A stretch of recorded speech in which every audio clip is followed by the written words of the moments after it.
Chapter 10. At that time the Lord said to me, "Cut for yourself 2 tablets of stone like the first, and come up to me on the mountain and make an ark of wood. And I will write on the tablets the words that were on the first tablets that you broke, and you shall put them in the ark." So I made an ark of acacia wood and cut 2 tablets of stone like the first, and went up the mountain with the 2 tablets in my hand. And he wrote on the tablets in the same writing as before, the 10 commandments that the Lord had spoken to you on the mountain out of the midst of the fire on the day of the assembly. And the Lord gave them to me. Then I turned and came down from the mountain and put the tablets in the ark that I had made, and there they are as the Lord commanded me. The people of Israel journeyed from Beeroth-bene-Jaakan to Mosera. There Aaron died, and there he was buried, and his son Eleazar ministered as priest in his place. From there they journeyed to Gudgoda, and from Gudgoda to Jotbatha, a land with brooks of water. At that time the Lord set apart the tribe of Levi to carry the ark of the covenant of the Lord, to stand before the Lord to minister to him, and to bless in his name to this day. Therefore Levi has no portion or inheritance with his brothers. The Lord is his inheritance, as the Lord your God said to him. I myself stayed on the mountain as at the first time, 40 days and 4 nights. And the Lord listened to me that time also. The Lord was unwilling to destroy you.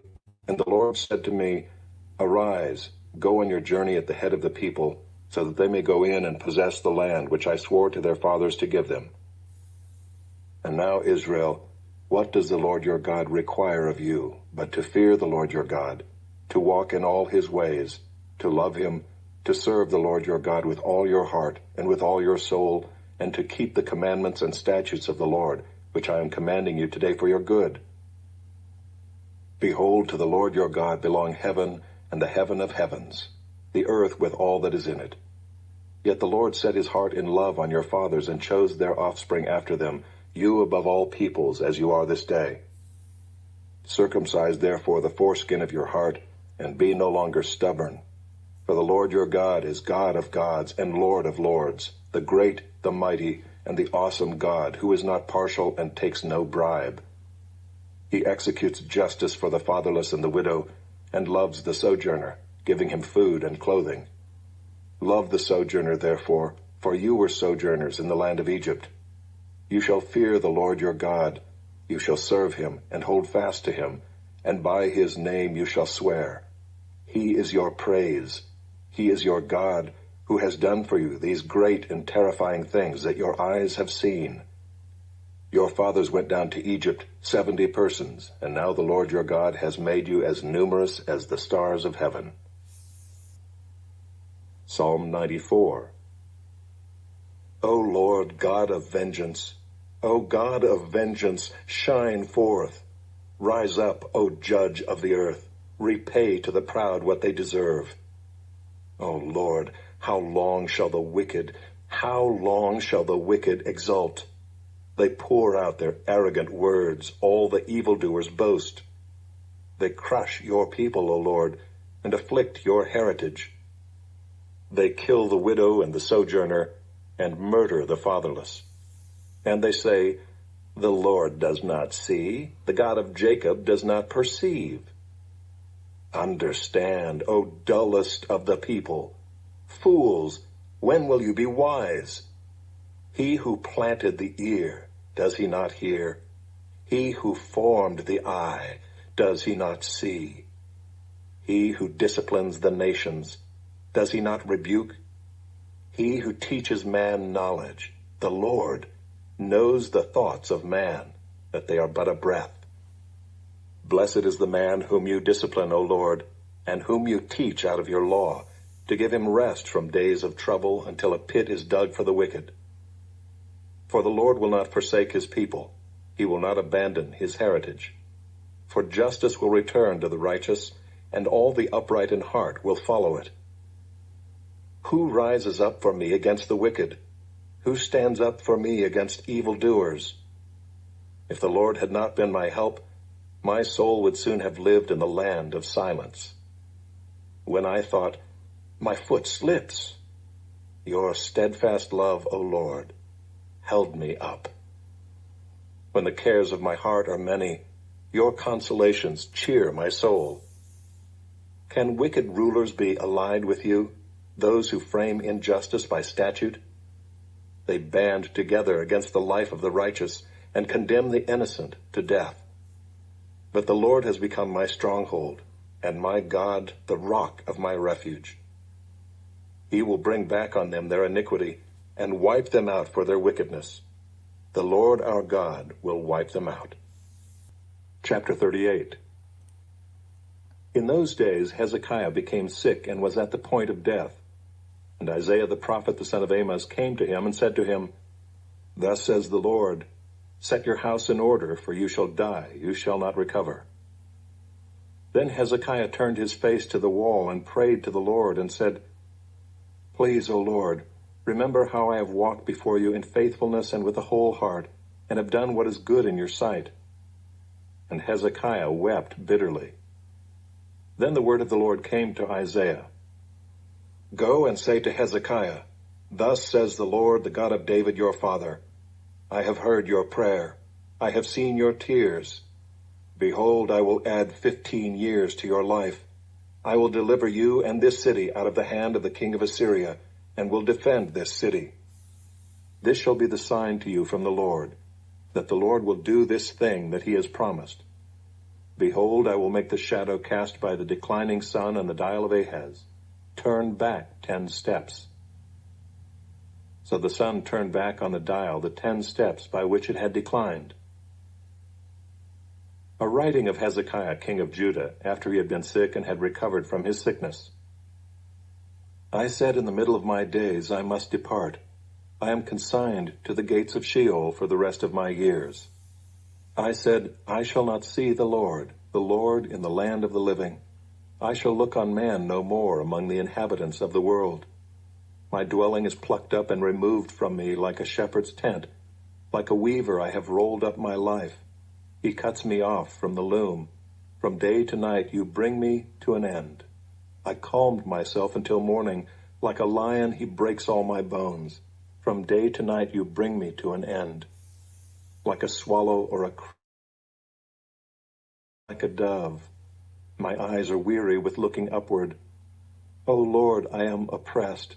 Be my pledge of safety. What shall I say? For he has spoken to me, and he himself has done it. I walked slowly all my years because of the bitterness of my soul. O Lord, by these things men live, and in all these is the life of my spirit. O restore me to health, and make me live. Behold, it was for my welfare that I had great bitterness. But in love you have delivered my life from the pit of destruction, for you have cast all my sins behind your back. For Sheol does not thank you, death does not praise you. Those who go down to the pit do not hope for your faithfulness. The living, he thanks you as I do this day. The Father makes known to the children your faithfulness. The Lord will save me, and we will play my music on stringed instruments all the days of our lives at the house of the Lord. Now Isaiah had said, Let them take a cake of figs and apply it to the boil, that he may recover. Hezekiah also had said, What is the sign that I shall go up to the house of the Lord? Chapter 8.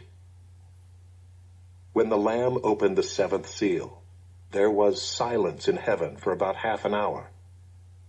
Then I saw the 7 angels who stand before God, and 7 trumpets were given to them. And another angel came and stood at the altar with a golden censer, and he was given much incense to offer with the prayers of all the saints on the golden altar before the throne.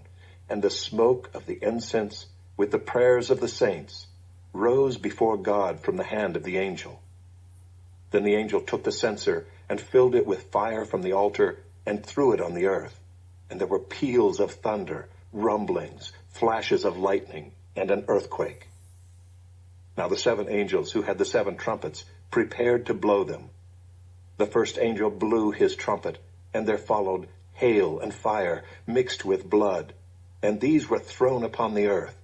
And 1/3 of the earth was burned up, and 1/3 of the trees were burned up, and all green grass was burned up.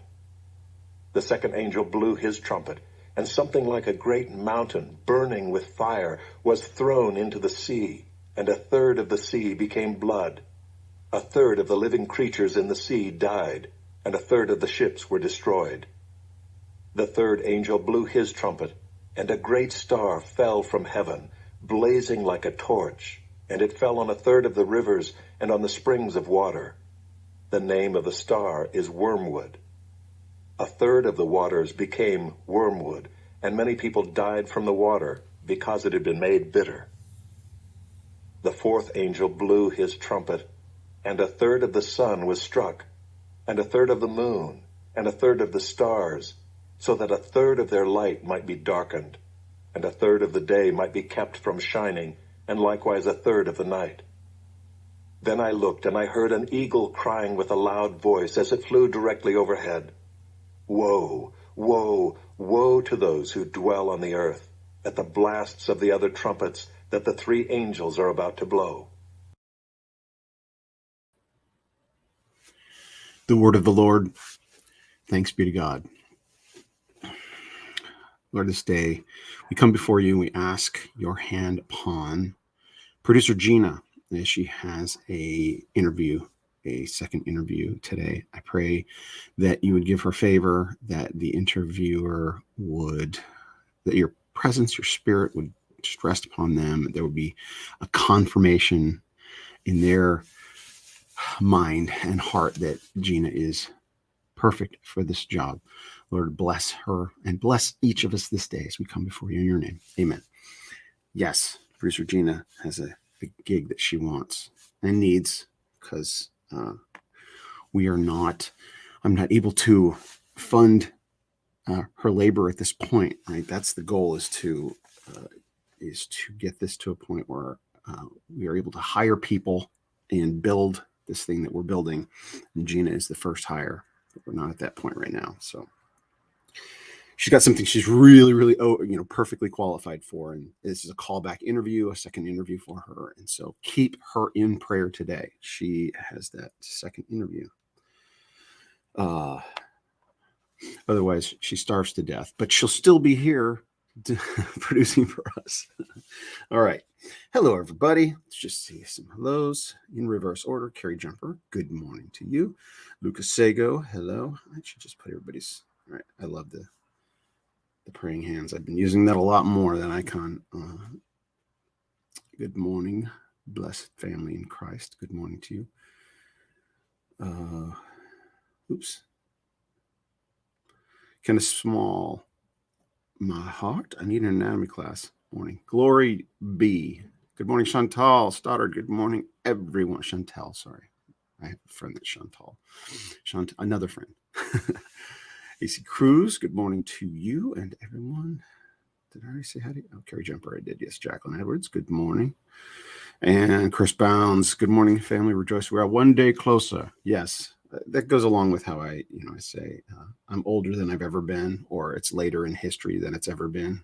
We're closer to the promises of the Lord than we've ever been. Okay.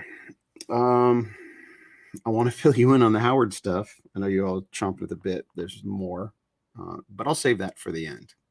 I end up talking about other stuff and not the Bible, and at the end I try to squeeze some Bible in. So let's do verse 12. So this will be familiar, and for us, for we Christians, it's I shouldn't say all too familiar, but we kind of take it for granted. And verse 12, and now Israel, what does the Lord your God require of you? What is the greatest commandment? Right? What does the Lord your God require of you? What is the greatest commandment? Fear the Lord your God, to walk in all his ways, to love him, to serve the Lord your God with all your heart and with all your soul. And when Jesus answers the question, when it's posed to him, it's love your Lord your God with all your heart, soul, mind, and strength. So there it's broken into 4 things, and here it's only broken into 2. Wait a minute, did theology and doctrine evolve, and there's 2 extra things that are part of the greatest commandment? No, it's just heart and soul is supposed to be all-encompassing, right? Like heaven and earth, that phrase, the heaven and earth, it's a phrase that goes together, and it just means all-encompassing. Same with heart and soul. and mind and strength. It's all encompassing. And you can break it down, and some sermons do. Well, this is what the heart is. This is what the strength is. This is what the mind is. This is what, we're just supposed to, with everything, dedicate, commit everything, heart and soul. What's that? Body and brain, or body and soul. Actually, let's talk about that a little bit. The hylomorphic substance dualism. That's the philosophical description of what a human is, or the core, the nature of being human, is hylomorphic substance dualism. And I won't go into the hylomorphic part, but substance dualism just means that we are a physical substance and a non-physical substance, right? So in this, maybe the heart is the physical substance representing the body. So the physical heart, even though the heart just means the center of a thing, in this context, we could say that we are a physical substance, that's the body, and a non-physical substance, that's the soul. And it's a substance, and we tend to think of substance, right? Substance to us, that word, we think a substance is by nature a physical thing, but it's not, right? So if you're describing a physical substance, there are non-physical substances. So, we're not going to go into the etymology of the word substance itself, but when that concept hit me, I'm like, oh, okay, non-physical substances. A soul is a non-physical substance, and that's the philosophical arguments for that are abundant. But again, I don't have time to go into those. But this is where I don't know that this is the first time we hear it, but it's among the first times we hear this. Love the Lord your God with all your heart and with all your soul. And we as Christians, that's the greatest commandment. So it's so common to us. But here is Moses telling it to the Israelites. This whole section of Deuteronomy, he's reiterating their history for them, the history of being delivered out of Egypt and through the desert. And now he's reiterating to this generation that spent 40 years, right? We think about, because we know the story, we've read it over and over again, we're Christians, but they lived through it. And then this is the first time it's being recounted to them. Well, maybe not the exact first time, but he's doing a comprehensive recount. And so for them, this is the first time they're hearing it over, right? This is the first time they're going through it. We lived this, and now he's reminding us of this. And so it's taking an account. And here he's telling them, love the Lord your God, right? It's this, it seems like the most logical thing. God who knows everything and loves you, you should serve him and love him. But it has to be stated, and it has to be heard, and it has to be listened to over and over again.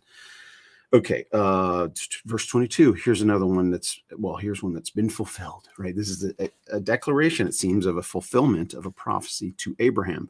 Your fathers went down to Egypt, 70 persons. And so this is going down to Egypt. The 70 persons is 3 generations removed from the promise, right? Abraham, Isaac, and Jacob. So Jacob is the father of these 70 persons, if you will. He's the father of the 12 who had spouses and children. So 3 generations, 4 generations removed from the promise. Which promise? Now the Lord your God has made you as numerous as the stars of heaven. That was the promise to Abraham. Your offspring. You have no children, and now you will have as many as the stars of the heaven. And here in Deuteronomy, it's declaring that promise to Abraham has been fulfilled, past tense. For your God, you were 70, and now your God has made you as numerous as the stars of heaven. And surely they weren't as numerous as the stars of heaven, were they? We know. I mean, they may not have known how many stars are in the heaven, but they probably had a concept that this was hyperbole, right? This is an overstatement for a fact, but it's the fulfillment of the promise. But that kind of promise, your offspring shall be as numerous as the stars of the heaven, is also open-ended. Once you get this multitude, that's technically a fulfillment, this multitude, they continue to grow. And we are also the fulfillment of that promise. And I've said that recently. So Forgive me for being redundant and repetitive, but we are the fulfillment of the promise because it's a spiritual promise. It's not just physiologically or genetically. It is, we are Israel, right? Israel, all of these pictures, or all of this story of the Old Testament, the ark, the temple, the priesthood, the sacrificial system, the nation of Israel itself, they're all pictures of what God has in store, right? They're pictures of God's kingdom.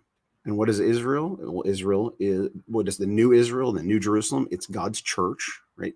The old Israel was a picture of what he intended to do, a picture, supposed to be a unified, unanimous body, united around the Lord, loving the Lord with all our hearts and minds. That's the future. That's the inevitability. All knees will bow and all tongues will confess Jesus is Lord. I could spend more time here, but let's move on. We're going to Psalm 94. I'm just going to read a couple of these verses. I'd like to read all of it, but this stood out to me the first time I listened to it. This reading was the second. So standing up. Yeah.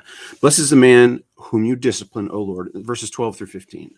Blessed is the man whom you discipline, O Lord, and whom you teach out of your law to give him rest from days of trouble until a pit is dug for the wicked. For the Lord will not forsake his people. He will not abandon his heritage, for justice will return to the righteous, and all the upright in heart will follow it. And the thing that stood out to me was justice will return to the righteous. And that's us. Even though our righteousness is as filthy rags, we are the righteousness of God. Our personal righteousness is nothing. He has imputed to us the righteousness of Christ, right? So we are the righteous. As unrighteous as we feel constantly, we are the righteous. And justice will return to the righteous. And as I was thinking about this, it's like, okay, yeah, there are phases that we go through. And for example, I think it's the previous chapter or a couple previous chapters, God says, I'm not driving these people out of this land because of your righteousness. It's not because you're righteous that I'm driving them out. I'm driving them out because of their unrighteousness. I'm driving them out because they deserve this judgment. And so, but the Israelites have to go in and be God's hand driving them out. And as a result of war, right, there's going to be some casualties. There's some suffering. There's some, there is suffering. And well, rewinding to the deliverance from Egypt. They lived in Egypt. They thrived in Egypt. They went from 70 to as many as the stars in the sky, right? In 400 years, they prospered. They reproduced and multiplied and grew and were in king's palaces, whether they were servants there or not. They prospered. And then these plagues come and they are protected, right? The righteous are protected. So God is bringing justice to the wicked while the righteous are in the midst of the wicked, right? God brings justice and the righteous are somewhat affected, but not directly affected. So we live in a nation where our rulers are unrighteous right now, right? We have an ungodly deep state and elite class, and they are guiding. They may be instituting a draft and taking my son, right? That could happen. I have a 17-year-old about to turn 18, and we're in some nonsensical war, right? Like involved in some nonsensical war, and our military is at all-time low of recruiting, and there's a big election coming up, and in order to maintain power, extreme measures may be taken, right? We may be in full-on draft mode within a year or two, right? Before I'm not predicting that it's going to happen. I'm saying martial law could be called, like this constitution could be set aside because we're in a potential nuclear conflict, right? Those are things that could be in our immediate future. My son could be drafted away, right? I have one son and no grandchildren, right? And so yet God is in control. I have to have peace in my heart that this is what he's doing. He's returning, he's bringing justice. What is it? For justice will return to the righteous, and all the upright in heart will follow it. He's got a plan, and we will survive, right? God protected the Israelites in the land of Goshen while the plagues were hitting Egypt. And then he delivered them out, and they prospered while Egypt crumbled. Egypt was still a nation, but Israel became, well, all right. I'm going to run out of time. I'm not going to be able to tell you about Howard. All right, just real quick, I'm going to say this one thing in Isaiah. I'm just going to confess something here. Isaiah verse 8. So this verse 8, behold, I will make the shadow cast by the declining sun on the dial of Ahaz to turn back 10 steps. So the sun turned back on the dial, the 10 steps by which it had declined. I'm like, okay, this is like God stopped the sun and reversed it and went backwards, right? That's what this is saying overtly here. And some people say this is a problem passage. Maybe we're not understanding this properly. I'm like, okay, I am a progressive creationist, typically, right? I believe that science is pretty accurate, like that our human perception can perceive the world around us. And there's reason, an apt reason to believe that the earth is the age that scientists declare it is, and the universe is the age scientists declare it is. I have a friend, Jeff Zwerig, who I meet with, on This Way Network chat session on Fridays once a month, right? Like, I believe that there's okay. So I'm going to ask him this question. I may have asked him before. It's like, is there a record? Would there be a record in the historic record of the sun going in a different direction? It doesn't seem like that's something that is possible. Even if it's not possible, if something God could do, there would be a record of it. I don't know. And so this opens the door for me for young earth creationism. And let me say that, right? I've been like mostly progressive creationism, like, but I have an open door for young earth creationism. The only argument for young earth creation is God creates the illusion of age, the appearance of age, that all of those scientists that are pretty much in agreement about the age of things, God designed something at some point where it just appears that way. But there's an argument against that. Why would God create a deception? God is not a deceiver, right? So that's where the crux of the issue is for me. It's like, okay, either everything really is the way it looks, or God created an appearance. And so if God created the appearance, then I am a young earth creationist, if that's the case, but I don't know, right? So I'm like right at that point. For me, it's 6 days out of the week I'm a progressive creationist. Close to 1 day out of the week I'm a young earth creationist. And this verse is what kind of tips me in that direction. Like, if this is something that really happened, then God is able to, or does actually affect the entire universe. Like, this would affect the entire universe, the sun going in a different direction suddenly. Like, everything is interdependent. There, that's just a comment I wanted to make here, a kind of a confession. 1 day out of the week, almost a whole day out of the week, you technically, I mean, that's just a metaphor, but there's enough room in my mind that maybe, just maybe, young earth creationism is, God has some mechanism that he used. All right, real quick about Howard. So I mentioned I was tired yesterday because I was drafting an email response to Howard's response, and he got back to me already. All right, and that's a good sign. These are really good signs for him to get back to me, to respond to my email the same day, right? A guy who's a big producer, big, powerful, I shouldn't say big, powerful, historic, it's not like he's doing A-list movies right now, but he's super busy. He's got people in his life. He's got projects he's working on, etc. For him to get back to me right away. And what he said. So one of his questions, when he read the script, and what I gave him was one of 4 scripts, one of, section 1 or act 1 of the story. And he read it twice. And one of his questions was, just the reading of the script. He could see it. He understood how compelling it would be. He could, as a filmmaker, he could see this on the screen. And he said, there's no problem with this being interesting, but in the reading of the script, right? When you have to, distribute scripts for people to read, you want them to read it. And it's dense. And when I say dense, it's a lot of information done well, but it's fast paced and can be confusing. And his question was, will people be able to, understand this if they don't understand the Armenian genocide and who Talat Pasha was, etc. And my response was, keep in mind what you have is a spine of 10 episodes. Like, act 1 would be season 1 of 10 episodes. And some of, and what he said, this is what he said: I would love to read all 10 scripts. Now, I'm going to run out of time.